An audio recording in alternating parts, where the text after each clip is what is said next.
Ma o'rta, Allah. Ma o'rta.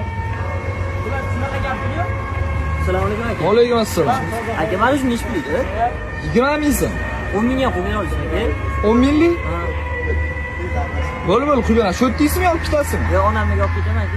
Marojniy qanday ekan? Mana kerak. Qancha ming? Olib kelaman. Ya, bir mana. Voy ket. Rostdan seni ko'rib havasim keldi-ku. Mendan ancha kichkinasan, lekin aqling katta ekan. Doim shunaqa bo'ldi. Xo'p aka, rahmat aka. Dunyoga kelganimizdan beri onamiz bolam uchun deb yashar ekan. Hattoki dunyoga kelishimizga sababchi bo'lgan onamiz bilan biz ko'chadagi yaxshi narsalarni emas, aksincha muammolarimizni bo'lishyapmiz. Ko'zimiz ko'r ekan.